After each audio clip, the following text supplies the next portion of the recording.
Okay, let's get started, everybody. Great to be here. Hope everyone's doing wonderfully well. I know I am. Looking at the British pound overnight and in the activity that we've seen, apparently some more polls on Brexit. And, of course, look, it's June. Today's June 1st. So I imagine that we're 23 days away, right? June 23rd is the big referendum. Well, perhaps that's 22 days away. I'm not sure. But it's about 3 weeks away, and it's going to be very, very exciting to see what happens. But one thing you can say with a fair degree of certainty is that the pound will not just be trading on fundamentals. It will also be trading on these polls that are released. And UK had some folks arrive by boat, so the Brexit poll improved, said Phil. That's interesting. I'm sure it's going to be back and forth day to day as we move forward here. And but just remember that the chance for a gap is very high. And I don't mean today. I mean on June 23rd, right? The chance for a gap, a big gap, not a 10 pip gap that you see on a Sunday evening, right? But a large gap. There's the potential for this to happen on June 23rd. Now, June 23rd is a Thursday, so you could see a big intraday gap. That's particularly fascinating, in my opinion. You could see a large intraday gap, okay? And you can bet that no matter the outcome, the market will overreact, okay? I'm not the type of trader who tries to guess the future in terms of, look, I know what the polls say. I know the polls favor Remain. I honestly, I don't understand it, but it's not for me to understand. It's not my place to worry about that. It's my place to figure out how to make money on whether they stay or go. So if there's a large gap, right, there's a way to play that. And, if like most gaps tend to center on elections.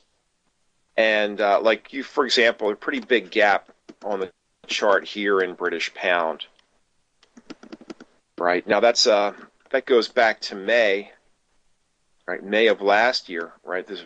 There's a big gap, and that was I think a parliamentary election. So, how to make money on this, right? If there's a big gap, first of all, I don't want to be in the British pound at on June 22nd. I want everything closed out so that I can, because I don't want to try to guess the outcome. Because it's more than just guessing the outcome. You need to guess the market's reaction to the outcome, and that's probably a lot harder than guessing the outcome itself, is guessing the market reaction. So I don't try to guess that. I know that I can't really know in advance how the market is going to react. That information is simply not there. But if there is a large gap, whether it is a gap up or down, that's playable. And how is it playable? Well, let's just say you have an area, and for example, this gap, technically speaking, this gap, if this is even accurate, I couldn't tell you, but this gap seems to go about 150, maybe 140 pips, right? And of course, there's a wick in here and a wick out. What makes the gap appealing? From our perspective, right? The gap is appealing because there might be orders left behind. We don't care if they are buy orders or sell orders. We don't care. What we care about is those orders that are left behind, because one thing that we can say that we know is that we understand how banks and brokers make money and how they generate commissions, right? It's all about commissions. If these orders are left unfilled, then that's money left on the table. Banks and brokers make money when orders are filled. End of story, right? They make money when orders are filled. So let's say that there are buy orders and sell orders left in here. There are targets and stops and entries. We don't really care. None of that really matters. All that we really know is that there's an incentive. There is an incentive on the part of the banks and brokers, if it is at all possible, to try to get the price to cross through here to fill any orders. Now, that was not immediately possible because after this vote, after this big gap up, the price just continued to run for days. And by the way, this is a classic example of, you see how you can see this rally running out of gas, or out of petrol, if you will. First, you have this big gap, which I think of that as a big green candle, right? Big green candle, followed by a slightly smaller green candle, followed by a slightly smaller green candle, followed by a slightly smaller green candle, followed by a little green candle. You get the idea, right? You can see as the candles are getting smaller that bulls are losing their nerve or their desire to continue buying at higher and higher prices, which should not be a big surprise. But if a big gap like this occurs, how are we going to play it? Well, first of all, I look at these wicks and I say, well, even though that wasn't part of the gap per se, those orders were filled, and these orders were filled. So I still have an area from 76 to 53 approximately that is unfilled. That is an unfilled. So I'm gonna round that out to about 152.75.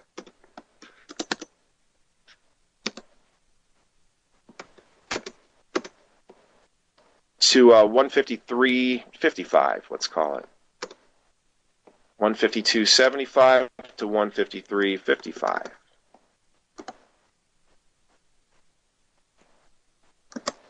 That's an 80 pip area that's been untouched. The gap itself is bigger, but this is an 80 pip area that on that particular day was untouched. It's very likely that orders were left behind.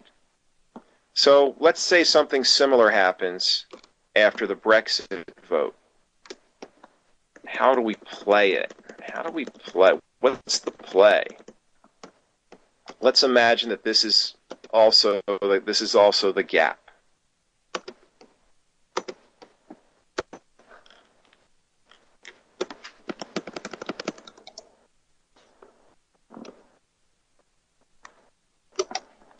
Let's try to make that area bigger. And I realize the price went through here several days earlier or whatever, but that doesn't matter. At the time of the gap, this area is unfilled, and it's like when you get to the top, when you're the first person in line on the ski lift, and you arrive at the top of the mountain.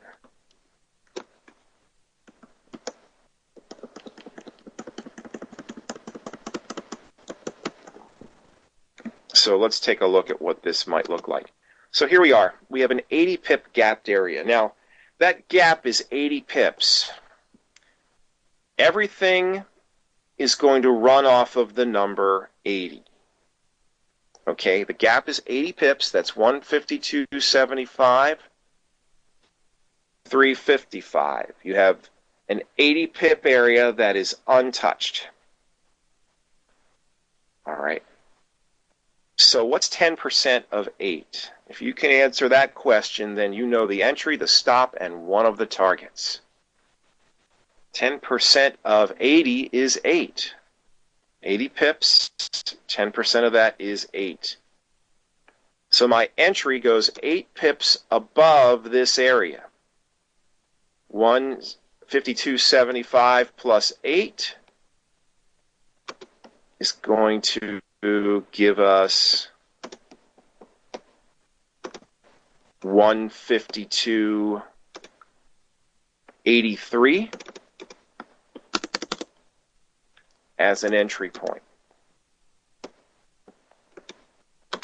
So make that green. This is hypothetical. We're talking about playing a gap that hasn't occurred yet. Whoops, shouldn't be red, should be green, right? We like to make the entries green, the stops red, and the targets blue. So the gap is from 75 to 55.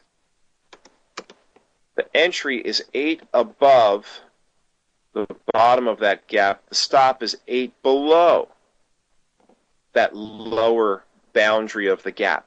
So 75 minus 8 is 67. That means my stop is 152.67.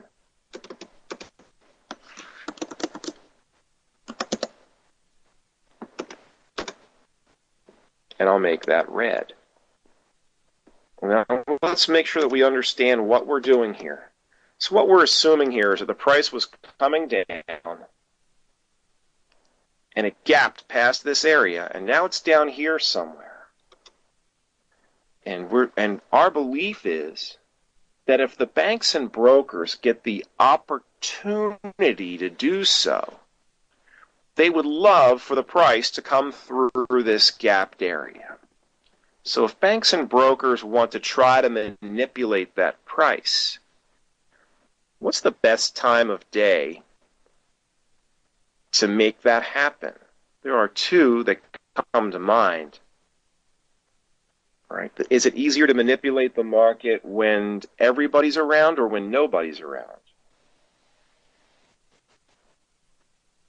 It's easier when nobody is around, right? When the market is thin and there are fewer participants, it takes less money to move the market. So let's say the price is floating very close near this gapped area. The banks and brokers, perhaps independently, perhaps colluding, decide they're going to give it a push into this gapped area and try to make it run to fill their orders. Now here's the thing. Where are the orders? They're all through here. Now if I'm Goldman Sachs, I know where all of my orders are. There's a bigger one, and maybe I have a really big one way up here. That's for Goldman.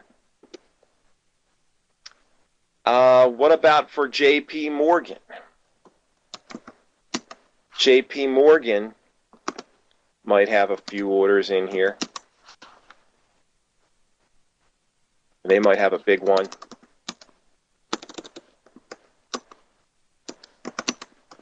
Located far away toward the upper end. Right, so, and then you have maybe, let's say, Citibank, or UBS, let's say. UBS might have some orders in here. So these orders are of different sizes. Here's a big one way down here, and UBS, let's say, has a small one here and a small one here. So the banks aren't stupid. They know that there are orders in there. Furthermore, if I'm Goldman Sachs, I know where the Goldman orders are. I don't know where these other orders are. But if I'm Goldman, I say to myself, gosh, we need to try to move this thing through this area, because I would particularly like this big order to get filled.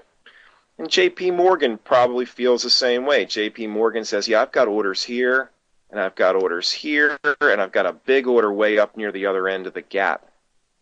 UBS, on the other hand, has a large order down at the lower end of the gap and a medium order somewhere in the middle of the gap, and that's it. So really, for UBS to execute all their orders, the price would only need to go about to the halfway point. For JP Morgan and Goldman Sachs, the price would have to go toward the far end of the range. Why does this matter? Because it costs money to move the market, right? You have to start buying, And when you buy, it costs money. So if in order to move this market, I have to buy British pound and sell US dollar. And the best time of day to do that is going to be, let's say, like East Coast US time would be between 4 and 6 p.m. or between midnight and 2 a.m.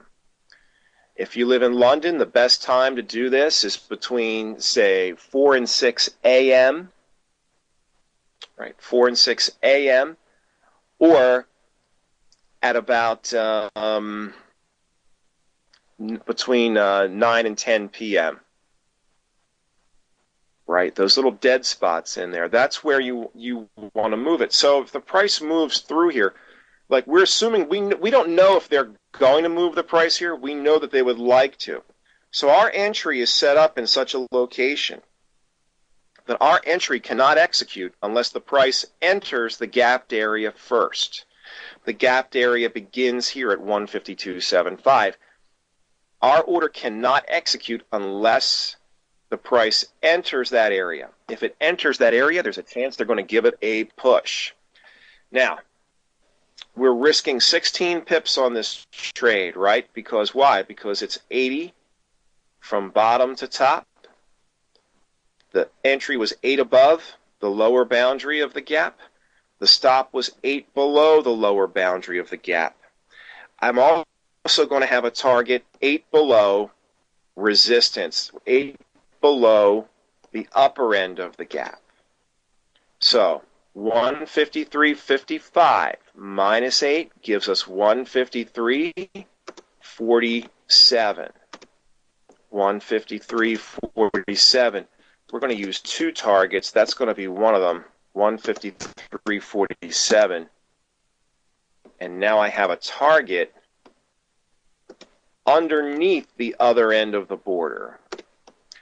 So at this point, in order to win, I need the price to pretty much fill that gap in order to hit this target. But you know what? Sometimes gaps are only partially filled. Remember what I said about UBS. If UBS is pushing, they really only need the price to get to here. And then they're going to stop pushing it. Nobody's going to push it any longer than they have to because it costs money. So nobody's going to push it unless they really want to see it go higher. If I'm UBS, if my orders are in here, I'm just going to push it far enough to get my orders filled, and then I stop pushing, I sell whatever I bought, and the price floats back down. If Goldman or JP Morgan start pushing, there's a good chance it'll fill that gap to the top. Okay? Now, think about the risk reward. If you use this template on a regular basis, the risk reward is always going to be the same. The only caveat is you can only use this on gaps of 50 pips or greater. We have one target. That's a 4-to-1 target, by the way. If I buy it at 152.83 and I'm looking to sell up here at 153.47, that's 4-to-1 better than my stop, right? My stop is 8. My gain is, I believe, 32. Is that correct? No, the stop is 16. The gain is 64. From the entry to the first target is 64. I don't see a number associated with that, so I'll tag one on there. So it's 153.47. Let me plug that number in right here. Right, my line disappeared. How strange.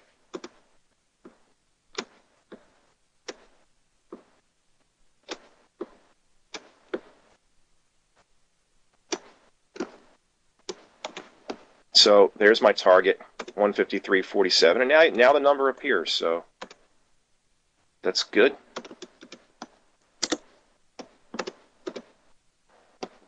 So 16 risk versus 64 reward is 4-to-1. But remember, it might not make it all the way. And if you're placing a trade that depends on the price making it all the way across, you might be asking a lot. You might be asking, we don't want to place trades that require a miracle in order to win. So my way around that is a really good target, in addition to the one that we have, which is only going to fill if the price makes it almost all the way across, right? In addition to that, we'll put one at the halfway point. The halfway point between these black lines. These black lines are the border of the gap. I don't know what's happening with the chart. The black lines are the border of the gap. So halfway between 75 and 55 is 153.15, and that would show up right about here. I'll form that. That's 153.15. So now I have two targets. Let me try to fix this chart up in just a sec. Don't know if I can. Oh, there we go. Got rid of all that nastiness. Okay. So now if you follow this template, it's always going to come out the same risk reward. The only caveat is that the risk has to be, the gap has to be greater than 50. Why? Because using this template, we have a gap of 80. My stop is 16. If I do this with a gap of 50, my stop is 10 pips.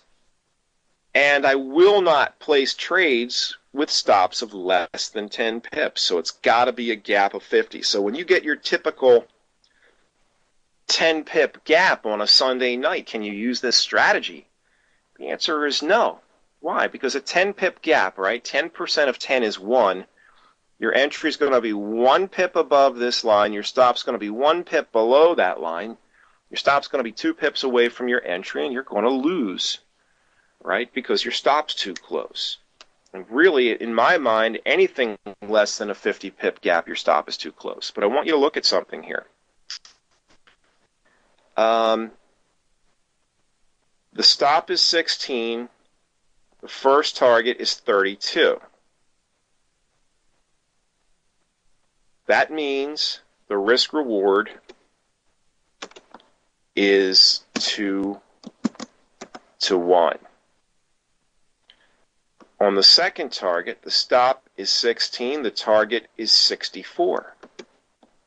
The second target has a 4 to 1 reward to risk ratio.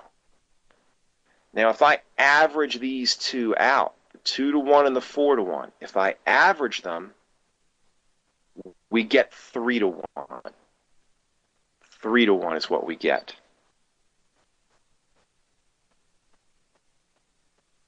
Right? And that's going to work the same way if the gap is 50. You're still going to get 3 to 1. If the gap is 100, you're still going to get 3 to 1. If the gap is 100, then the entry is 10 above and the stop is 10 below. That's a risk of 20. All right? You're entering 10 above and your faraway target is 10 below. So out of the 80 pip gap, out of the 100 pip gap, you're trying to get 80. 80 versus 20 is 4 to 1.